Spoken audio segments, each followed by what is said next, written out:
오늘은 로마서 1장 1절부터 7절까지 본문으로 읽겠습니다.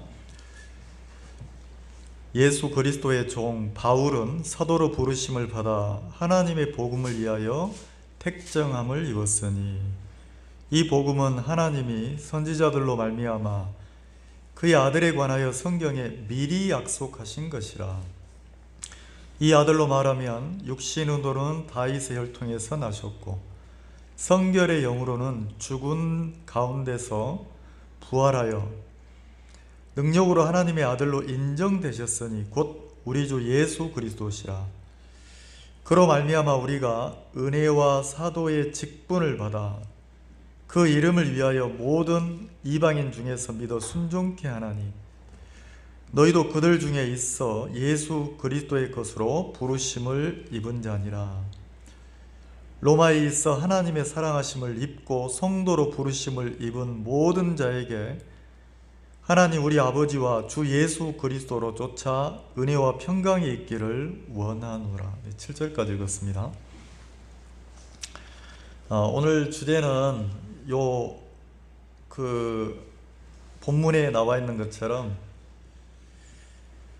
부르심을 위하여 이렇게 택정함을 입은 성도의 아름다운 삶, 이렇게 주제를 정해봤어요. 성도의 아름다운 삶, 이 본문 말씀을 통해서 하나님께 부르심을 입고 어떤 신앙하는 성도가 살아가는 삶이 얼마나 아름다운지 그걸 한번 좀 이렇게 표현해 보고 싶은데, 구원받은 성도가, 하나님을 섬기는 성도가 언제 가장 아름다울까요? 가장 아름다울 때가 언제일까요?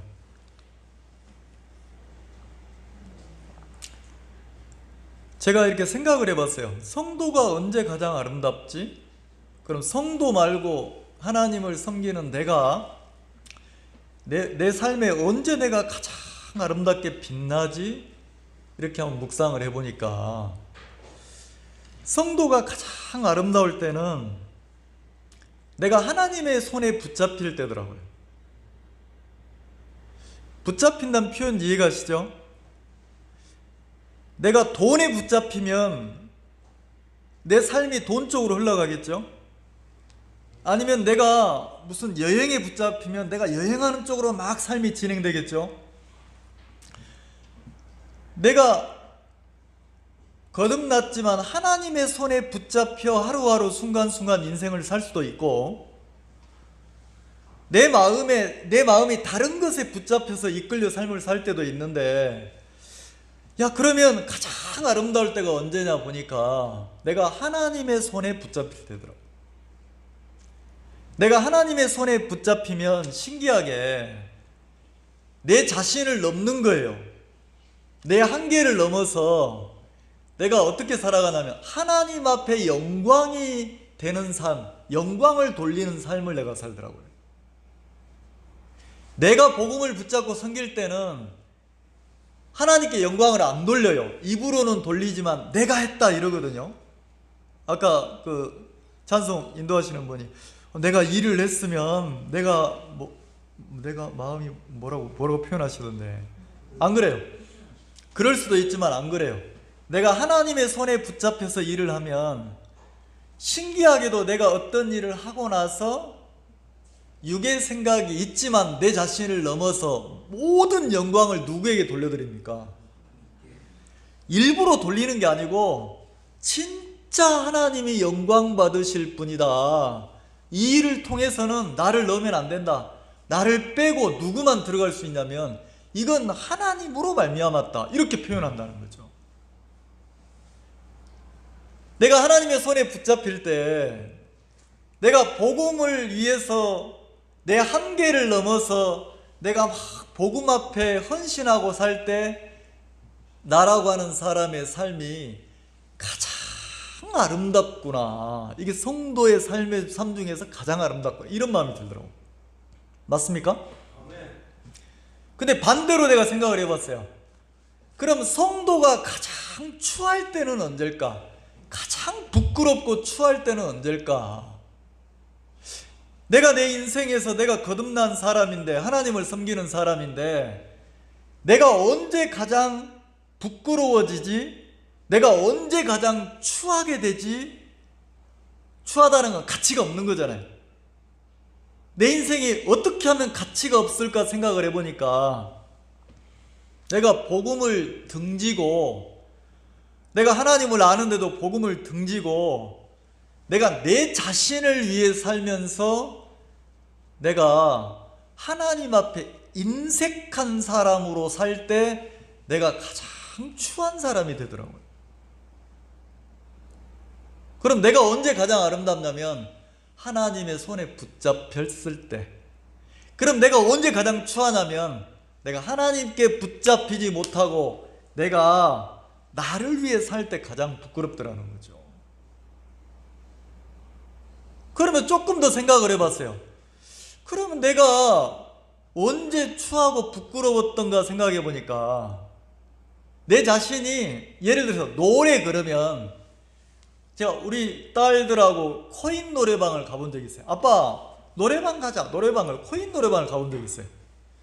야, 노래방 가서 내가 마이크를 딱 잡으니까 무슨 마음이 드냐면 잘 부르고 싶더라고. 잘하고 싶은 거예요. 그래서 제가 김광석 씨라는 가수를 옛날에 참 좋아했었는데, 그 김광석 씨 노래를 부르면서 내가 어떻게 불렀냐면 대충 안 불렀어요. 노래 부를 때, 노래방에 노래 부를 때 내가 제일 잘 부르고 싶어서 막 감정을 넣어서 막 이렇게 불렀거든요. 물론 이제 아이들이 박자가 하나도 안 맞는다 그렇게 말은 하지만, 그게 내가 노래를 부를 때 내 마음이 희한하더라고. 내가 노래방 가서 노래를 부를 때 대충 부릅니까? 막 진짜 내가 막 진심을 다해서 부릅니까?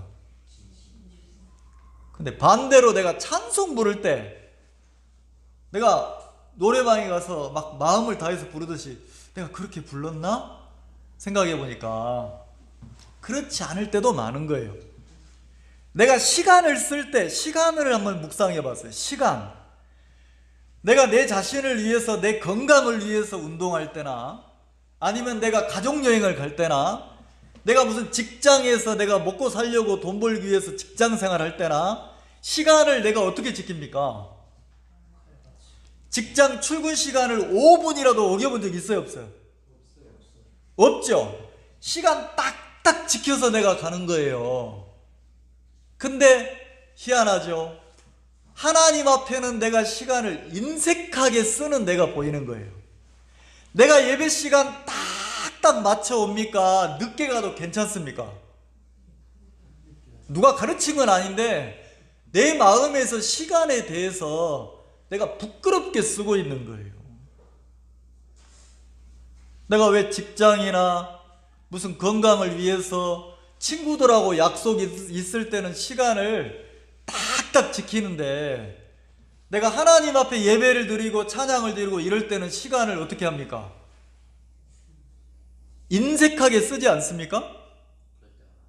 인색하게 쓸 때가 많더라는 거지. 그러면 내가 부끄럽게 내가 시간을 쓰고 있구나. 그리고 우리가 뭐니 해도 인생을 살면서 제일 좋아하는 게 머니잖아요. 자, 돈. 그러면 야, 어제 예식장을 가려고 하는데 제 집사람이 입을 게 없다, 입을 게 없다 이러면, 왜 농을 열어보면 옷이 많은데 입을 게 없는지 모르겠어요. 근데 내가 계절이 바뀌어서 옷을 하나 살 때도 물론 이제 돈이 아깝긴 하지만 내 옷을 살 때 인색하게 삽니까? 기분 좋게 기쁨으로 돈을 씁니까?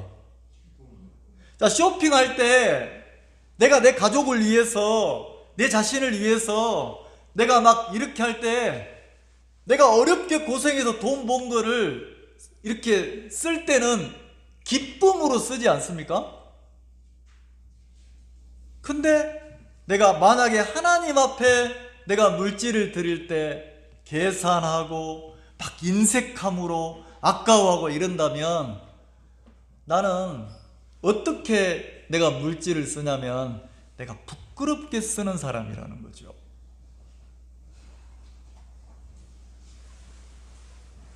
자, 그러면 제가 조금만 이렇게 예를 들었는데, 자, 그러면 믿음이라는 건 뭐예요? 믿음이라는 것. 아침에도 우리 형제님들이 이렇게 모여서 기도회를 가졌는데, 자, 믿음이라는 거는 누가 옆에서 이렇게 하자, 저렇게 하자, 이렇게 해라, 저렇게 해라, 이렇게 누군가 시켜서 일을 한다면 그거는 너무 초보적인 믿음이라는 거죠.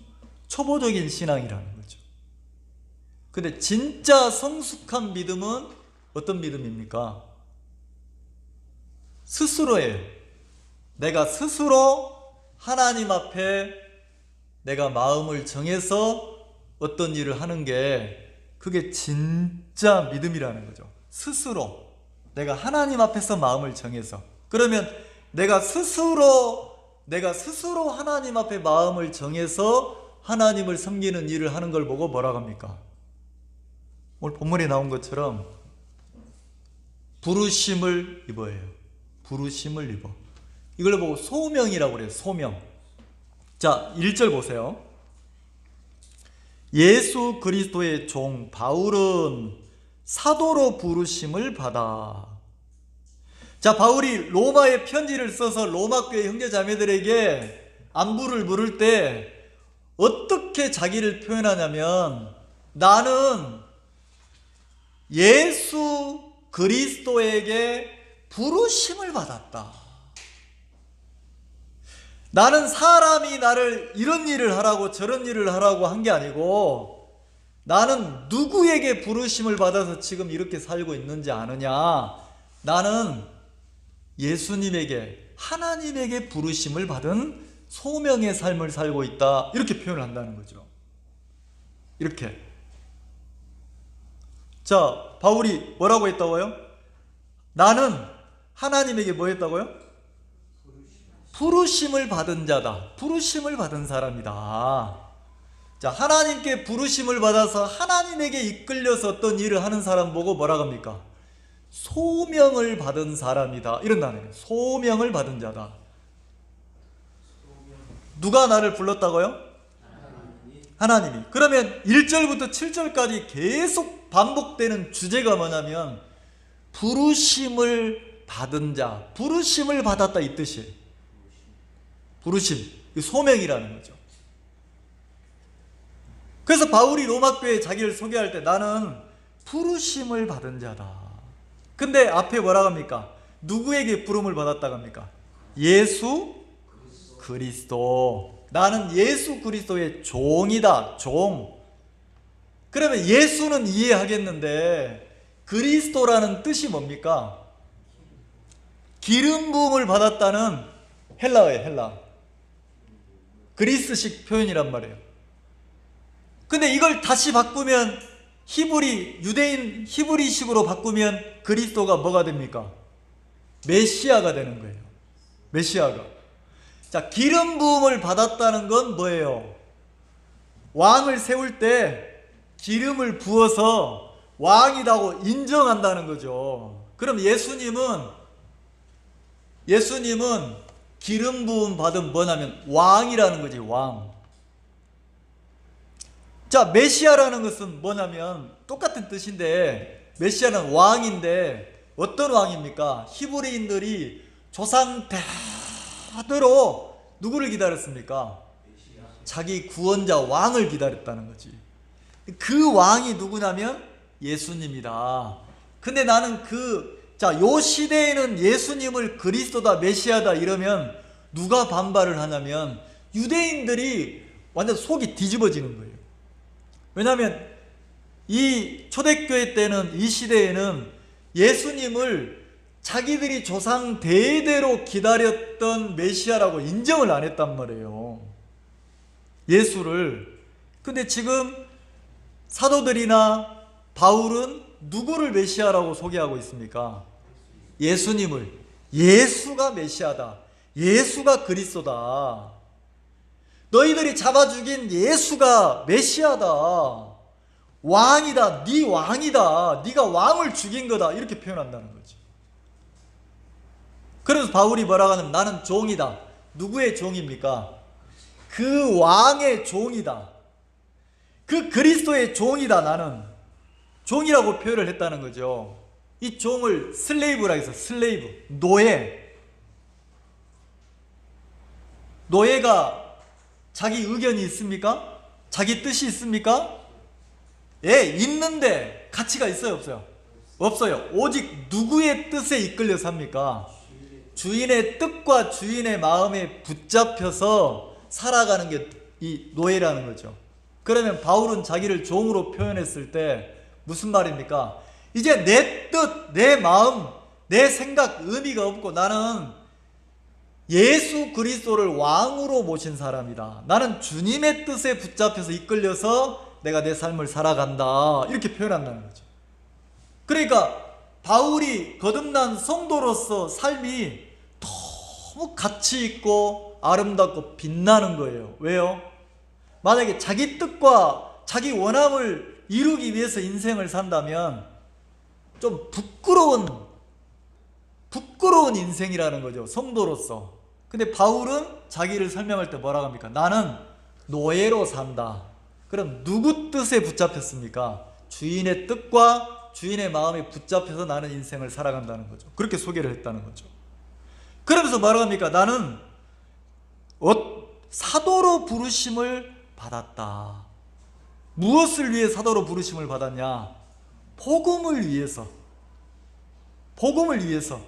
그럼 이 복음이 여기서 로마서 1장에는 복음이 뭐라고 말합니까? 예수 그리스도다. 예수 그리스도가 복음이다. 복음을 위해서 나는 부르심을 받았다. 그러니까 바울의 모든 삶이 누구의 뜻과 누구의 그 원함을 이루기 위해서 다 부어졌다는 겁니까? 예수님. 복음을 위해서니까 예수님을 위해서. 그래서 다른 성경에서는 바울이 뭐라고 하냐면 자신을 예수 그리스도를 영접하고 만난 이후부터 자기를 관제로 부었다고 했어요. 관제로.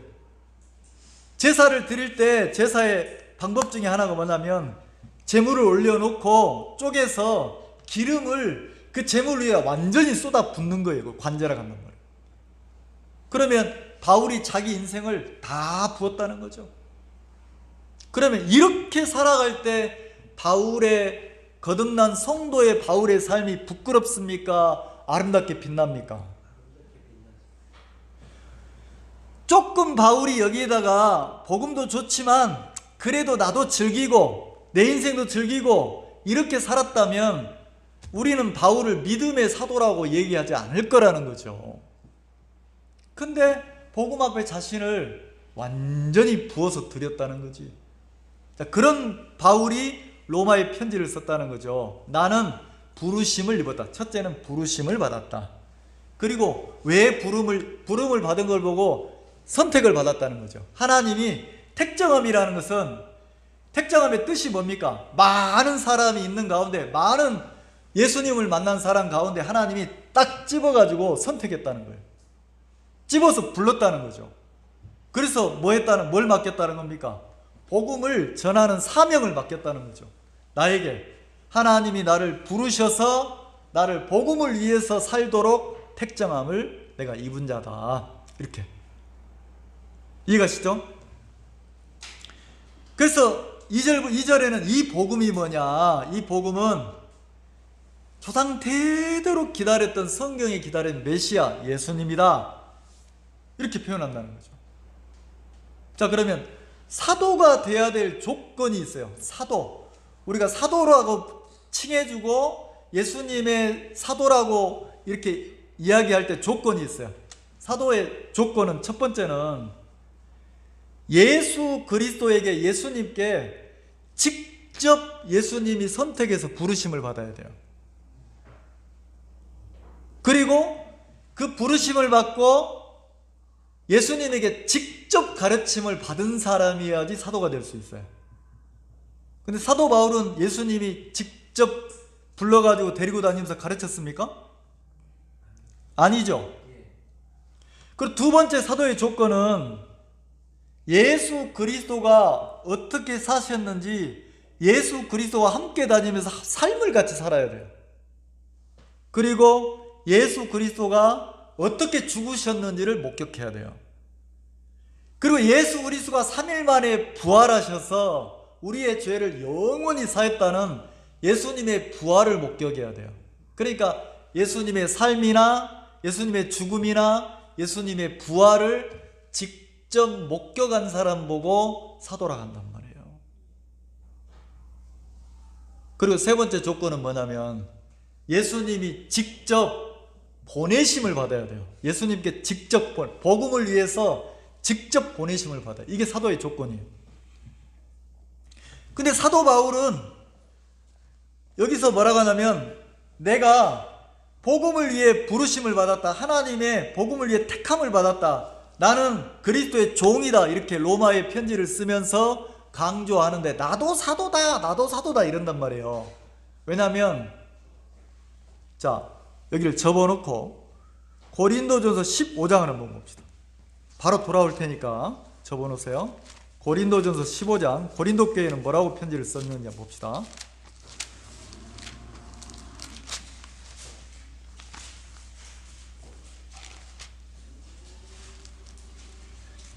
자 15장 8절 고린도 교회 사도 바울이 자기를 소개합니다.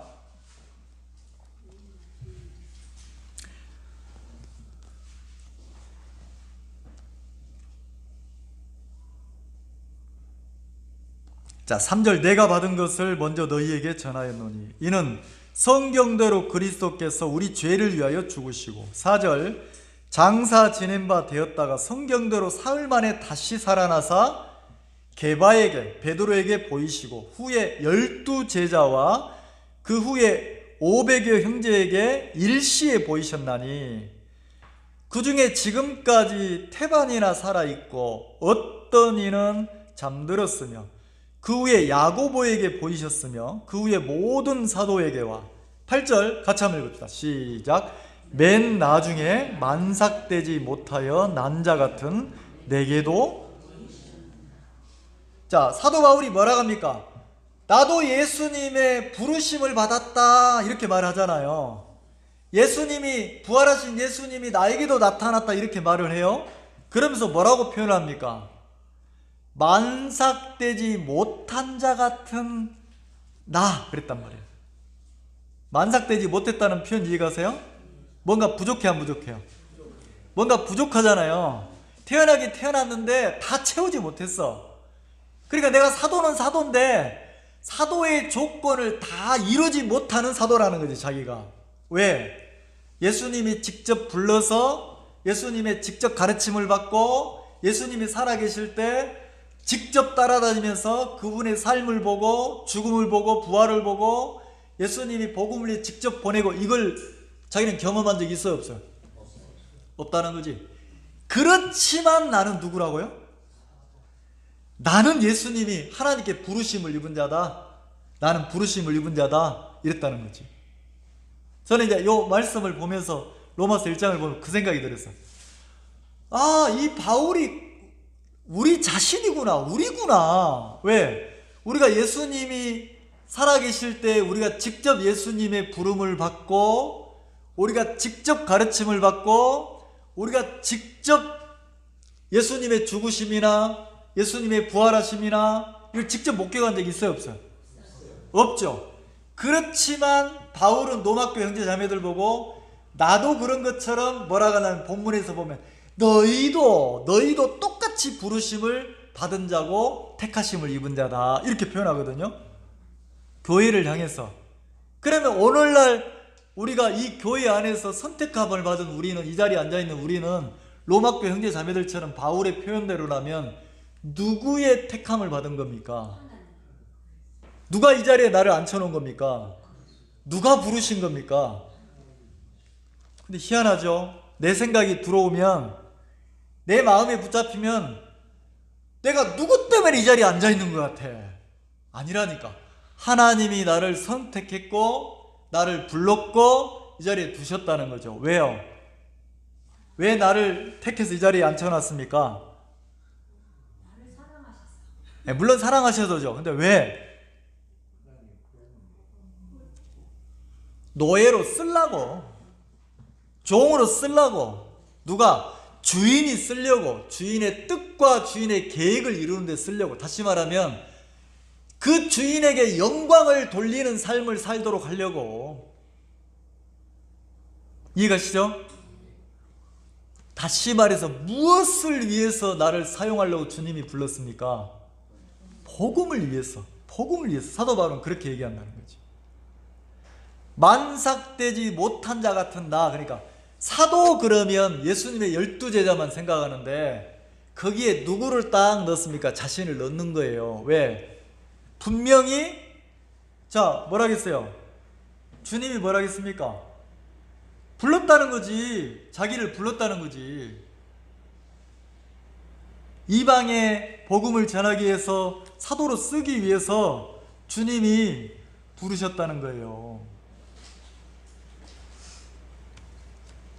자, 그리고 봅시다.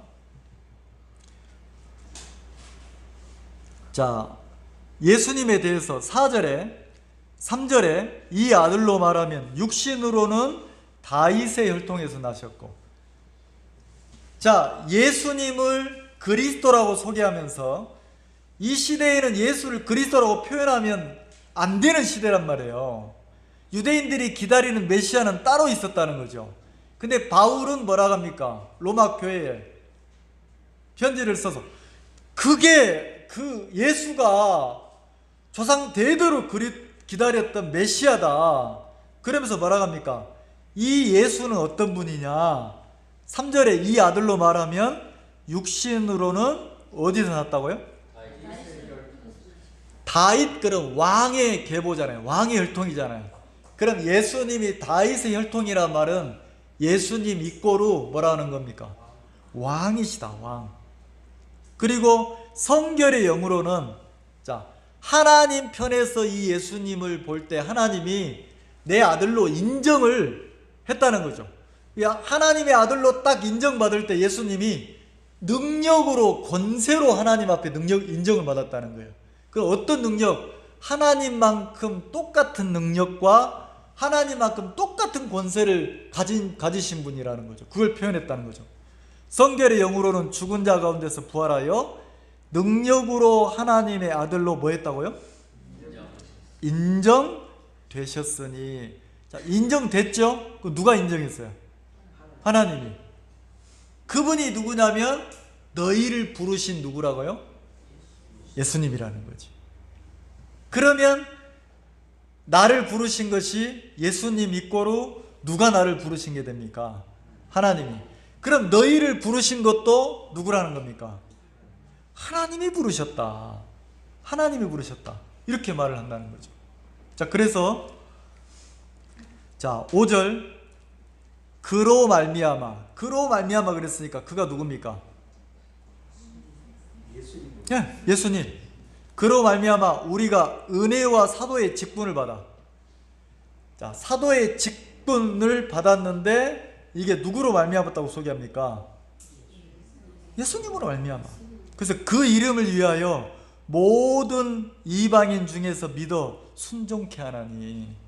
이방인 복음을 전한다는 거죠. 복음이 능력이 있어서 믿지 않는 사람들의 생각을 깨뜨리고.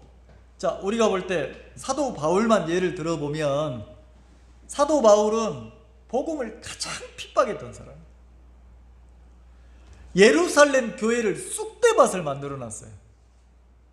예루살렘 교회에 있던 성도들이 다 흩어지고 도망갔단 말이에요. 도망가니까 어떻게 합니까? 바울이 예수 믿는 사람들을 끌어올 그 허락을 해달라고 해서 대제사장들에게 그 권을 받아가지고 막 도망가는 그리스도를 쫓아서 다메섹까지 가서 예수 믿는 사람들을 붙잡아 끌고 오려고 했잖아요.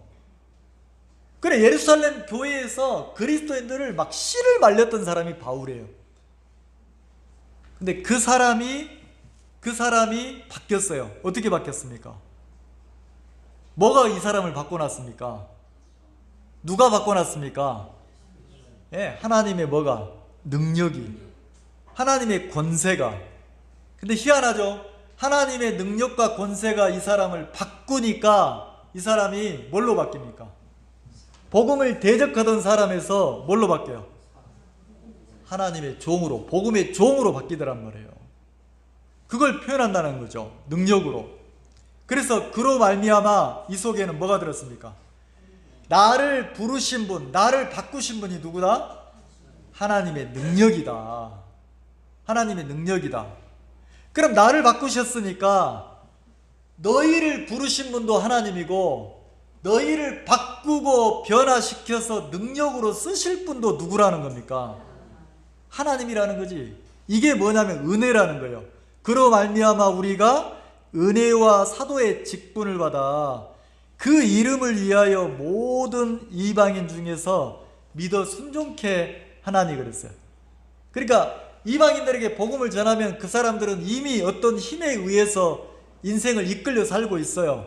근데 그 사람들을 이끌고 있는 권세를 하나님의 능력이 깨뜨려서 뭘로 바꾼다는 겁니까? 성도로 바꾸고 형제자매로 바꾸는 거예요. 그리고 복음 앞에 하나님의 종으로 쓰일 수밖에 없도록 하나님의 능력이 이끌어 가신다는 걸 얘기한다는 거죠. 그러면 6절 봅시다. 6절 같이 한번 읽읍시다. 시작. 너희도 그들 중에 있어 예수 그리스도의 것으로,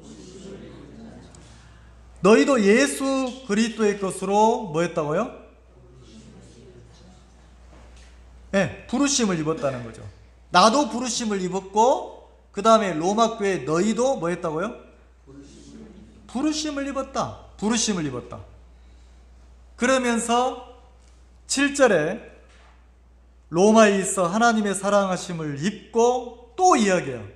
로마에 있어 하나님의 사랑하심을 입고 그랬으니까 그 이방 땅 로마에서 교회를 이뤘다는 거죠.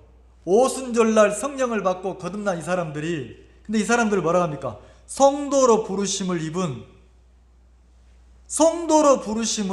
이 자체가 하나님의 사랑하심을 입은 거다. 모든 자에게 하나님 우리 아버지와 주 예수 그리스도로조차 은혜와 평강이 있기를 원하노라. 그러면서 바울이 뭐라고 합니까?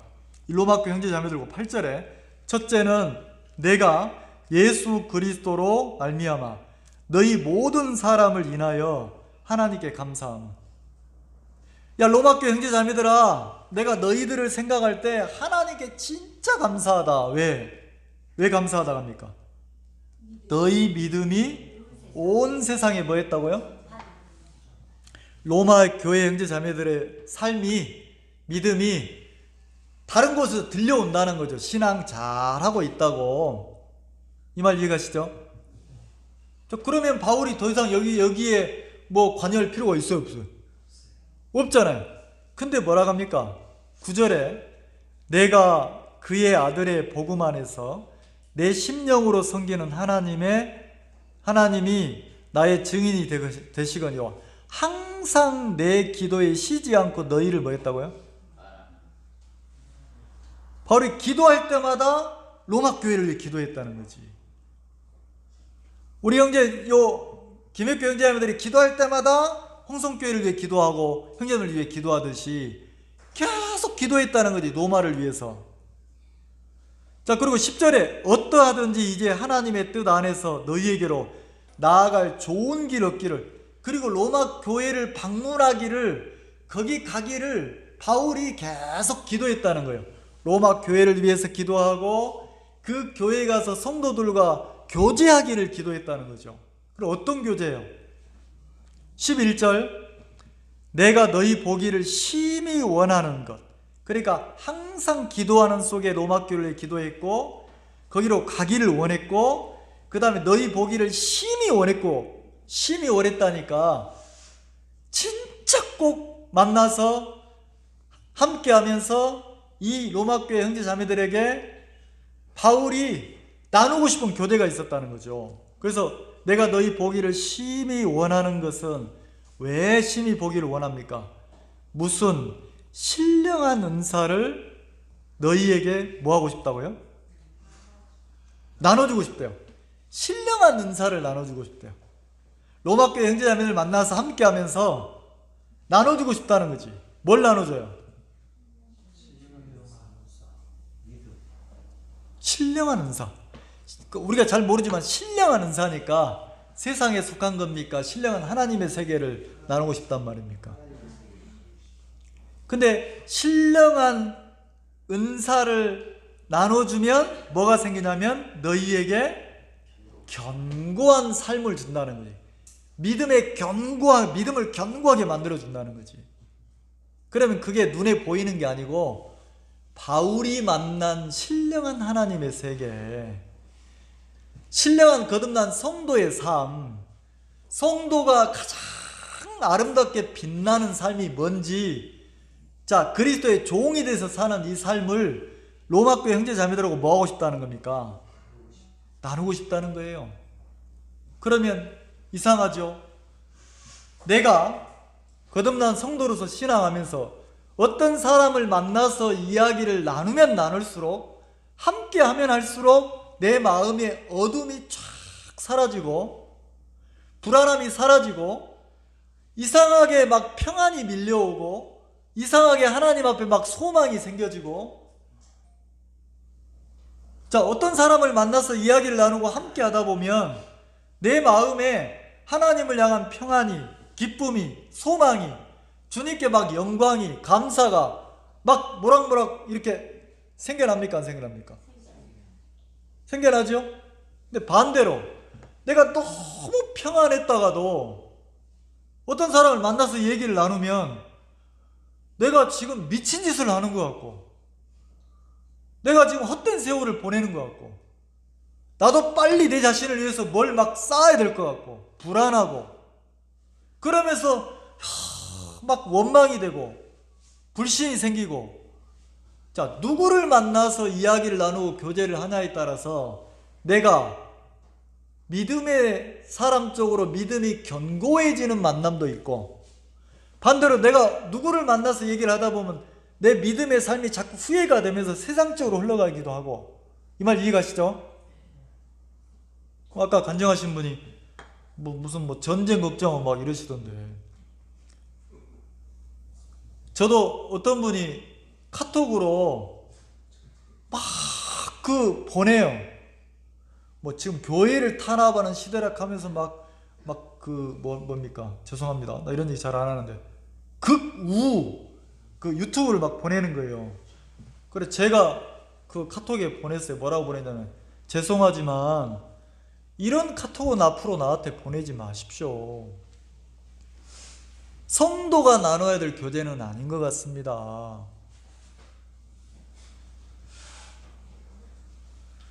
그리고 딱 끊었단 말이에요. 물론 죄송합니다 하고 앞으로 안 보내겠습니다 이러더라고요. 자, 그러면 내가 계속 정치 쪽으로 교제를 나누다 보면 내 마음이, 믿음이 견고해집니까? 자꾸 내가 세상 사람이 돼갑니까? 이 말 이해가시죠? 그러니까 어떤 사람을 만나서 이야기를 나누고 교제하면 없던 믿음이 막 생기는 거예요. 그리고 내가 믿음의 사람으로 막 견고해지는 거예요. 내 믿음이. 이 교제라는 게 그렇다는 거죠. 그래서 내가 막 염려하고 걱정하고 이런다는 것은 교제가 부족한 거예요. 그리스도인의 교제는 성도들 간의 교제도 있고, 그 다음에 말씀을 내가 가까이 하면서, 어제 형제님들이 12시까지 이렇게 시간을 같이 보냈어요. 저녁 12시까지 교회의 어떤 일을 진짜 힘겹게 하면서. 그래 아침에 제가 형제님들 일찍 오셔서 기도해 합시다 그러니까, 아이고 내일은 좀 쉬면 좋겠는데, 쉬고 싶죠, 피곤하니까. 근데 희한하죠? 교회에 와서 같이 기도하니까 그 기도 속에 형제님들 마음이 막 하나님 앞에 뜨거워지시는 거예요. 아이고 이 집사님, 저희 교회에 오셔서 이렇게 힘든 일을 같이 해주셔서 너무 고맙습니다. 나중에 홍성에 일 있으면 제가 가서 돕겠습니다. 그러니까 이관일 집사가 뭐라고 하냐면, 그런 말씀 하세요. 내가 교회를 위하는 일이라면, 내가 복음을 위하는 일이라면, 내가 하나님께 영광을 돌리는 일이라면, 내가 죽는 일이 있어도 내가 내 몸을 던져서 함께 하겠다고 이러시는 거예요. 나 깜짝 놀랐어요. 저 형제가 저렇게 믿음을 가졌구나. 깜짝 놀랐어요. 나는 그렇게 생각 안 했거든요. 무슨 힘든 일 있으면 빠져나갈락 하고 도망갈락 하고 장깨부고 이런 형제인 줄 알았는데, 아이고 막 큰 소리를 치면서 무슨 소리를 하시냐고. 교회 일이라면 내가 함께 해야죠. 복음을 섬기는 일이라면 나를 다 드려야죠. 내가 여기 김해 와서 죽을랍니다 이러시는 거예요. 아니 홍속 사람이 김해 와서 죽는데요. 자, 그 말은 뭐예요? 복음 앞에 자기를 아끼겠다는 말입니까? 아낌없이 자기를 다 불태우고 살면서 주님 앞에 가겠다는 말입니까? 그럼 취해 보입니까? 너무 귀하지 않아요? 어제 교회에 어떤 일이 있어 진짜 힘들더라고요. 저도 막 같이 하는데, 야, 진짜 막 어깨 쪽지에서 쥐가 나지, 허리에서 쥐가 나지, 다리에서 쥐가 나지. 이게 막 용량을 오버해서 이걸 억지로 이렇게 해내니까 너무너무 힘들더라고. 근데 내가 어제 부끄러웠어요. 나는 하지 말자고 그랬거든요. 왜냐면 저는 일을 많이 하고 살아가지고 어떤 일을 하자 그러면 그림이 쫙 그려져요. 되겠냐 안 되겠냐, 가능하냐 안 가능하냐, 이게 그려지거든요. 제일 무서운 사람은 뭐냐면 그 일 안 해본 사람 막 밀어붙이잖아요. 카페에 앉아서 의논을 하는데 이 일을 치러내자는 거지. 이번에 치러내자는 거지. 내가 겁나는 게 저렇게 말만 하고 또 도망갈까 봐 겁나는 거예요. 일 벌려놓고 도망가면 누가 다 해야 돼요? 나 그 한두 번 경험한 게 아니거든. 막 일 벌려놓고 이러니까. 근데 희한하죠. 막 몰아붙이더니 일을 하자는데 나는 그림이 그려지는데, 우리 교회가 창문이 없어요. 창문이 없는 게 아니고 큰 문을 열고 사다리차가 들어올 수가 없단 말이에요. 못 들어오잖아요. 그러면 방법은 계단으로만 올려야 되는데 이게 너무 어려운 거예요. 너무 길고 너무 무거우니까 물건이 감당이 안 된단 말이에요. 그래가지고 이거 괜히 갔다가 돈만 날리는 거 아닌가 싶고 막 걱정이 되더라고. 근데 어제 나를 막 하나님 부끄럽게 하는데 형제들이 나르면서, 그 차로 운반하는 형제님은 자기 기름값 대면서 멀리 왔다 갔다 하면서 막 밤 늦게 나이가 70이 다 되신 분이 그 운전해가지고 밤에 2번씩 왔다 갔다 막 하는 거예요. 그리고 짐을 날려는데 형제님이 뭐라고 하냐면, 난 진짜 미치겠더라고요. 저 힘들어서. 방법이 없어요. 길이 없고. 근데 이 형제님은 계속 뭐라고 하나 나르고, 이게 9개나 되는데 그 무거운 짐을 하나 나르고 뭐라고 하는지 아세요? 이야, 8개밖에 안 남았네. 금방 나른다 이러면 나 막 기절할 것 같은 거예요. 근데 이 집사하고 그 김 집사님이 같이 일을 하면서 계단에서, 나는 담내나 죽겠는데 뭐라고 하냐면, 내가 여기 와서 죽는다 하고, 그리고 또 그 김 집사님은 야, 내가 나이 먹고 이 나이 먹고 이런 일에 내가 쓰인다는 게 감사하다 하면서 막 이러는데 내가 막 너무 부끄러운 거예요. 너무 나는 부끄러운 사람이다. 그러니까 이상하죠? 그러면서 뭐라고 하냐면, 내가 혼자 있으면 나는 복음 앞에 내가 드려지는 게 아까운 사람이고, 나는 하나님의 일에 인색한 사람이고, 나를 챙기기에 바쁜 사람인데, 형제들이 모여서 함께 하니까 막 이상한 힘이 우리를 막 이끌어가네요. 함께 하니까 막 힘이 솟네요. 막 이러시는 거예요. 그러니까 여기 보세요. 내가 너희를 심히 보기를 원하는 것은, 바울이 로마 교회 형제들 한 번도 안 만났는데 가서 뭐 하고 싶다는 겁니까? 만나서 함께 하고 싶다는 거예요. 함께. 근데 함께 하면 어떤 일이 생깁니까? 바울에게 있던 신령한 것들이, 바울이 만나고 경험한 하나님의 세계가 그들에게 전달이 되고, 로마 교회에 있던 형제들의 그 하나님의 입은 은혜가 바울에게 전달이 돼서 어떤 한 사람만 견고해지는 게 아니고, 이상하게 그 까만 숯이 그 아궁이의 숯불 속에 던져지면 그 까맸던 숯도 빨갛게 달아오르는 것처럼 함께 하면서 뭐가 생긴다는 겁니까? 견고해진다는 거예요. 뭐가 견고해져요? 믿음이. 하나님을 향한 믿음이. 그럼 믿음이라는 건 이론이 아니고 삶이라는 거죠. 삶이라는 거죠. 진짜 내가 깜짝 놀랐다니까. 나는 저 이 집사 알거든요. 뺀돌되거든요. 뺀돌 안 하는 것처럼 뺀돌돼요. 특징이 기술이에요. 입으로는 막 세상 신실한 사람이야. 근데 막상 일하면 20% 일하고 도망가 버거든요. 마음이 도망가 하긴 하는데 어거지로 하거든요. 나는 여전히 그러려니 이랬어요. 근데 어제는 진짜 막 한계를 넘어서 일하면서 계단에서 내가 그 소리 진짜 막 깜짝 놀랐어요. 무슨 소리 하시냐고. 내가 여기 와서 죽을 건데 복음을 위해서는 내 목숨도 아깝지 않다 하면서 막 이러는 거예요. 야, 이제 때가 됐나 보다. 믿음의 일꾼으로 세울 때가 됐나 보다. 막 이 마음이 들더라고. 그러더니 아침에 또 두 분이 일찍 와서 바닥 다 청소하고 다 정리하더라고요. 그래서 제가 아이고 어제 그 힘들게 일하셨는데 좀 여유롭게 오시죠 그랬더니 두 분이 뭐라고 하냐면, 이렇게 해야 형제 자매들이 우리의 작은 수고가 형제 자매들이 이렇게 말씀을 들으면서 이렇게 은혜를 입는데 좀 도움이 되지 않겠습니까? 이러는데 깜짝 놀랐어요. 야, 참 귀하다. 형제님들 참 귀하다.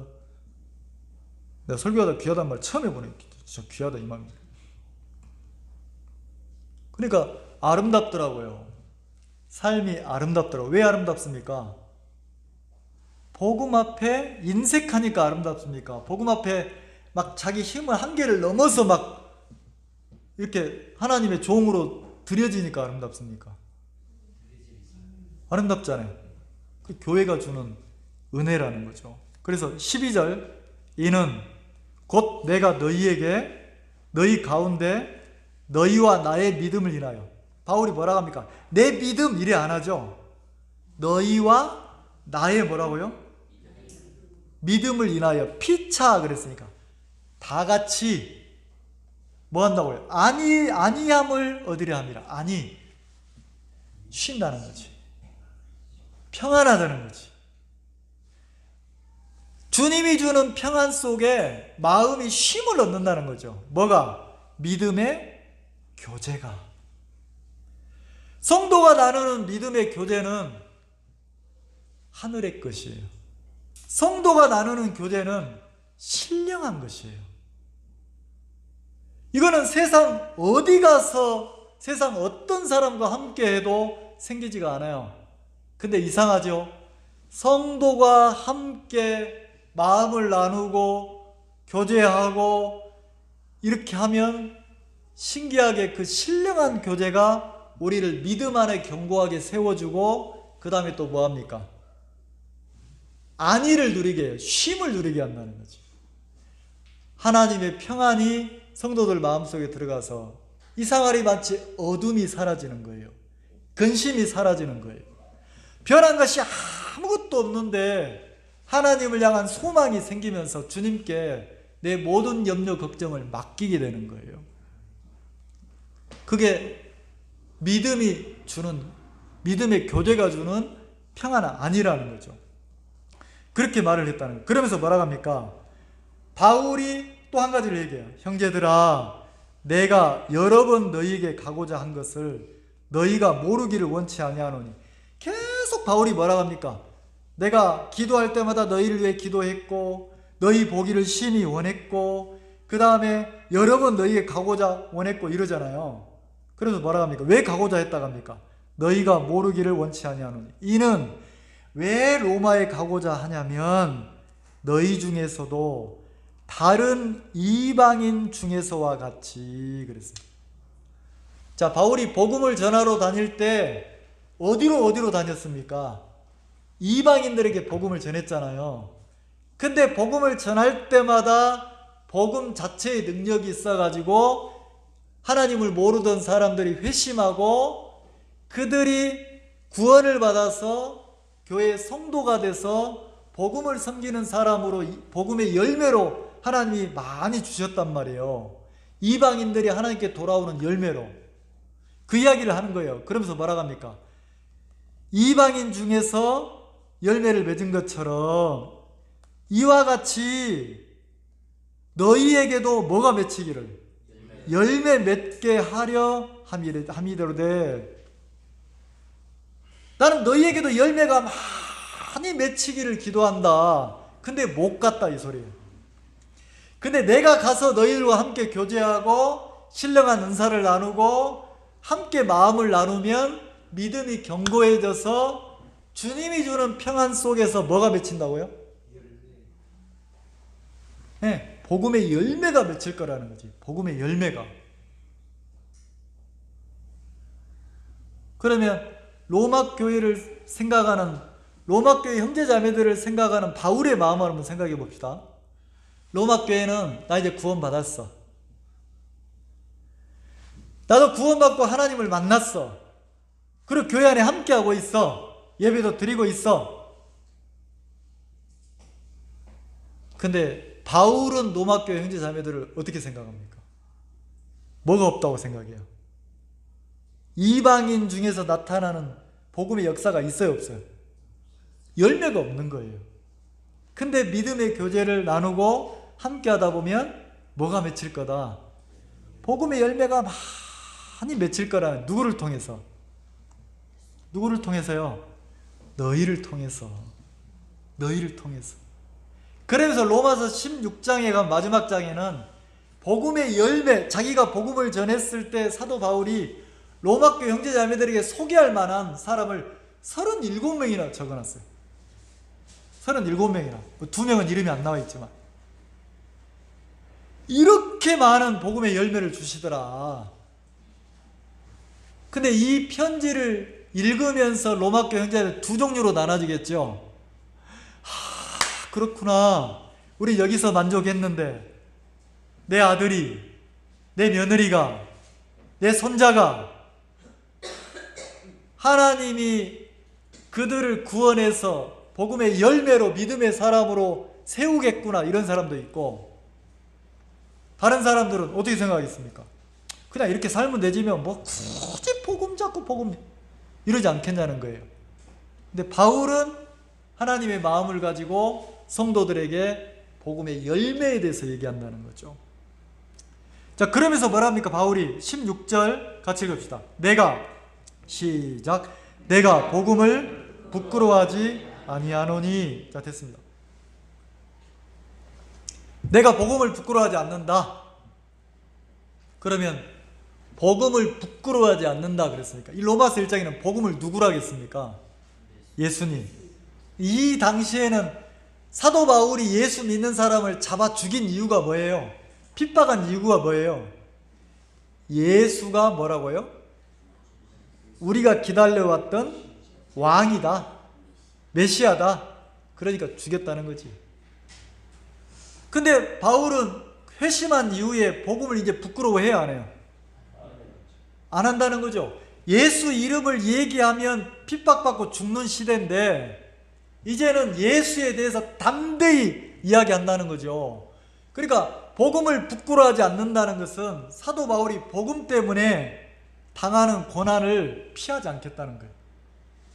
자, 디모데후서 1장 한번 봅시다. 디모데후서 1장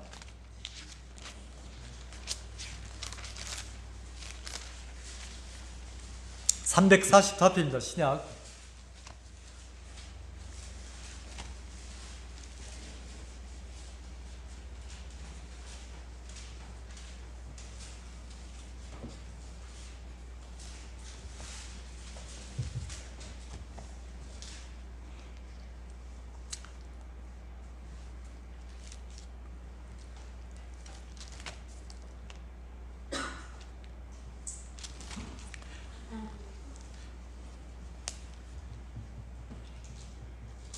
자, 12절 같이 한번 읽어봅시다. 시작. 이를 인하여 내가 또 이 고난을 받되 부끄러워하지 아니함은 나의 의리한 자를 내가 알고 또한 나의 의탁한 것을 그날까지 저희가 능히 지키실 줄을 확신하니라. 자, 복음을 위하여 내 택장함을 입었는데 그 복음을 위하여 택장함을 받은 그거는 삶이라는 거죠. 삶인데 어떤 삶입니까? 고난을 받는 삶이었다는 거죠. 여기도 이 고난을 받되 뭐 하지 않았다고요? 부끄러워하지 않았다 그랬어요. 그래, 예수 때문에 당하는 고난을 바울이 부끄럽게 여겼단 말입니까? 부끄럽지 않게 영광으로 여겼단 말입니까? 그러니까 복음 때문에 당하는 고난을 바울이 피했습니까? 안 피했습니까? 그러니까 내가 그 교회에도 일 있으면 도와줄게 그러니까 그 형제가 무슨 소리 하냐고, 일이 내 일이지. 내가 여기에 또 일 있으면 와서 내가 죽는 한이 있어도 와서 일하겠다고 복음 막 이러는 거예요. 그러니까 복음 앞에 사는 삶을 피한 게 아니고 영광스럽게 생각했다는 거지, 바울이. 어떤 삶입니까? 복음 앞에 부끄럽지 않은 삶이 고난의 삶이었다는 거죠. 고난. 이해가시죠? 자, 사도행전 20장을 봅시다. 사도행전 20장. 이 고난의 삶이 구체적으로 설명된 게, 바울의 삶을 설명한 게 사도행전 20장에 나와요. 20장 24절 한번 봅시다.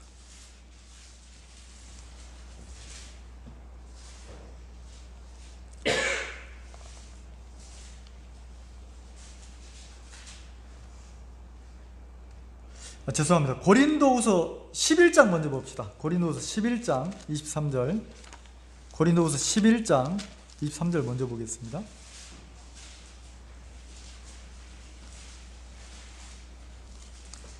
그 고린도후서 11장에 보면 16절부터 쭉 나중에 한번 읽어보세요.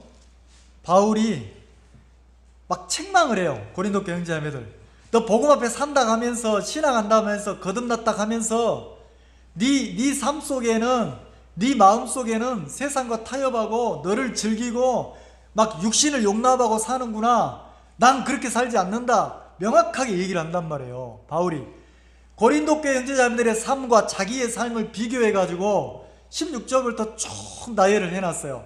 그 중에 23절, 저희가 그리스도의 일꾼이냐 정신없는 말을 하거니와 나도 더욱 그러하다.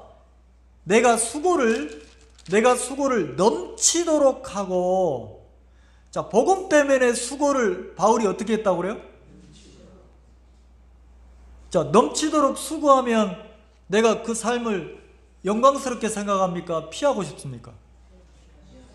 피하고 싶잖아요. 왜요? 꼭 누구만 고생하는 것 같아. 고생하는 게 싫다는 거지, 육이. 근데 바울은 뭐라 하겠습니까? 수고를 넘치도록 했다는 거죠. 그리고 뭐라고 해요? 옥에 갇히기도 많이 하고, 옥에 갇히기도 더 많이 하고, 복음 전한다는 것 때문에 이 시대에는 잡아서 가뒀다는 거지. 복음 때문에 갇히는 것도 많이 했고, 그 다음에 매도 수없이 맞고. 매를 뭐 했다고요? 수없이 맞고 여러 번 죽을 뻔하였으니. 뭐 때문에 죽을 뻔했습니까? 놀러 가가지고 팔 헛디뎌서 죽을 뻔한 게 아니고 복음 때문에 맞고 복음 때문에 죽을 뻔한 것이 여러 번이라는 거죠. 24절, 유대인들에게, 누구에게요? 40에 하나 감한 매를 5번 맞았습니다. 5번이나 매를 맞았단 말이야. 복음 전하지 마. 너 예수를 메시아라고 전하지 마. 우리 조상 때부터 지금까지 기다렸던 구원자가 예수라고 하지 마. 유대인들이 예수를 메시아로 인정 안 하고 그 예수를 우리가 기다렸던 복음이라고 메시아라고 전하는 바울을 어떻게 했습니까? 율법에 준해서 뭐 했다고요? 때렸다는 거예요. 율법의 50대 이상을 못 때리게. 왜? 죽을까 봐. 유대인들이 그렇게 했다는 거죠. 근데 그렇게 매를 맞았다는 거예요, 복음 때문에. 자, 3번 태장으로 맞고 1번 돌로 맞고 3번 파선하는데 일주야를 기품에서 지내며 복음 전하러 가다가 풍랑을 만나가지고 그 배에서 일주일 동안 막 사경을 헤매기도 했다는 거죠. 26절 같이 읽읍시다. 시작. 여러 번 여행에 강의 위험과 강도의 위험과 동족의 위험과 이방인의 위험과 신의 위험과 광야의 위험과 바다의 위험과 거짓 형제 중에 위험을 당하고, 여기 보면 전부 반복되는 이야기가 뭐예요? 위험. 요 위험 속에 들어가면 누구만 소망이 됩니까? 누구만 의지하게 됩니까? 진짜 어제 그 계단으로 이 장의자 옮기면서 할 말이 딱 하나 있더라고. 이거는 우리 힘으로 옮긴 게 아니다. 내가 옮길 힘이 있어도 마음이 없으면 옮길 수 있어요, 없어요? 근데 하나 딱 옮기고 나서 내 마음이 포기가 되는 거예요. 너무 무거워서. 근데 희한하죠? 마음에 자꾸 마음을 일으키니까 한 번만 더 해보자, 한 번만 더 해보자. 근데 두 번째부터 이상한 힘이 막 솟는 거예요. 이상한 힘이. 그래서 우리는 뭐라고 하냐면 이 일을 이루게 하신 분이 누구라고 합니까? 하나님이. 복음 앞에 한 발 한 발 달려가는 사람은 그 위험 속에서 누구의 힘으로 넘어갑니까? 근데 희한하죠? 거듭난 성도가 하나님의 힘을 공급받아서 삶을 살아보면 그 삶이 영광스럽고 아름답습니까? 비참해집니까? 아름다워지는 거예요. 바울이 그걸 얘기한다는 거죠. 수많은 위험이 있었는데 그 위험 속에서 누가 나를 건지고 이끌어 주셨다? 하나님을 경험한 삶을 얘기한다는 거죠. 27절 또 수고하며 애쓰고 여러 번 자지 못하고 줄이며 목마르고 여러 번 굶고 춥고 헐벗었노라.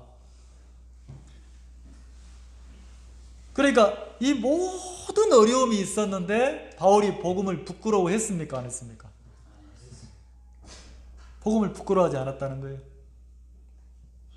자, 사도행전 이제 20장을 봅시다. 사도행전 20장 24절 보고 마치겠습니다.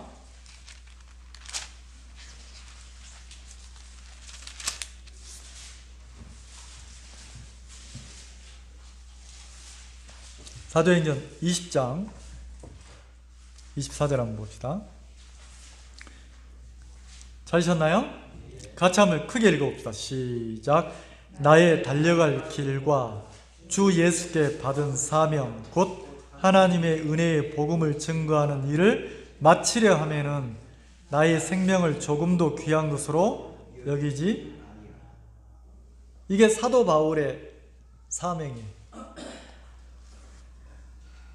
내가 복음 전하는 일에 내가 하나님의 손에 붙잡혀서 하나님의 뜻을 이루고 사는 일에는 그 일을 다 마치고 이루기까지 무엇을 아끼지 않겠다고 합니까? 내 목숨까지도 아끼지 않겠다는 거예요.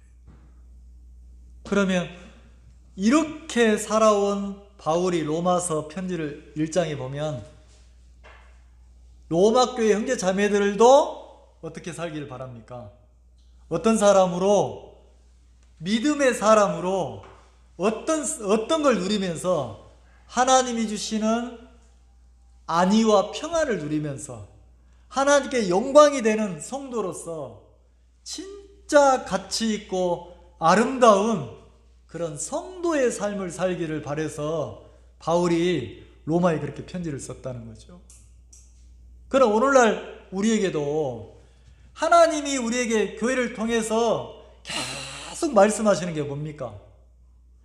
너 고생해라, 너 힘들어라, 너 어려워라. 고생을 주려고 하는 게 아니고 내가 어떤 삶을 살든 복음 앞에 마음을 정해서 내가 죽는 날까지 복음 앞에 살겠다. 그러면 하나님이 나에게 주신 은사만큼, 능력만큼 하나님이 그때그때 내 마음을 이끌어서 하나님의 복음을 위해 살게 하시고 그 삶이 우리에게는 뭐가 된다는 겁니까? 기쁨이 되고 평안이 되고 안위가 된다는 거죠. 거듭난 성도들이 복음 앞에 내가 살지 않기 때문에 우리가 부끄럽고 우리가 추한 삶을 산다는 거죠. 근데 내가 복음 앞에 하나님의 손에 붙잡혀 살아갈 때 내가 가장 귀하고 아름다운 삶으로 자꾸 그려진다는 거죠.